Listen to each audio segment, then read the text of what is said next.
ஒரு சின்ன ஊர். அந்த ஊர்ல ஒரு சின்ன தெரு. அந்த தெருல இரண்டு பக்கத்து பக்கத்து வீடுகள்.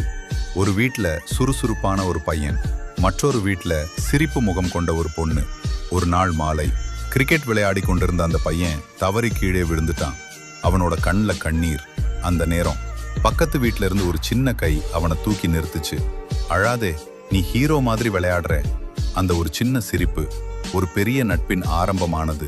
அந்த நாள் முதல் ஒன்னாக பள்ளி போறது, ஒன்னாக டிபன் சாப்பிடுறது, மழையில நனைஞ்சு சிரிக்கிறது, தேர்வுக்கு சேர்ந்து படிக்கிறது.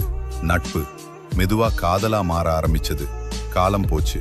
சின்ன பையன் பெரிய ஆளானா, சின்ன பொண்ணு கனவுகளோட வளர்ந்தா. ஆனா ஒரு விஷயம் மட்டும் மாறல. அவர்கள் இருவரும் இன்னும் ஒன்றாகத்தான் இருந்தாங்க. ஒரு மாலை, அதே பழைய மைதானம். அவன் ஒரு ரோஜா பூ கொடுத்து கேட்டான். சின்ன வயசுல விழுந்தப்போ நீ என்ன தூக்கி நிறுத்தின? இப்போ வாழ்க்கை முழுக்க என் கைய பிடிச்சு நடக்கணும். என்ன கல்யாணம் பண்ணிக்கிறியா? அவள் கண்களில் சந்தோஷ கண்ணீர். நீ விழுந்த நாளே என் மனசுல நீ எழுந்துட்டே. சின்ன உதவியில தொடங்கிய நட்பு வாழ்க்கை முழுக்க நீளும் காதலா மாறியது. மோரல் லைன்: உண்மையான நட்புதான் நிலைக்கும் காதலாக மாறும்.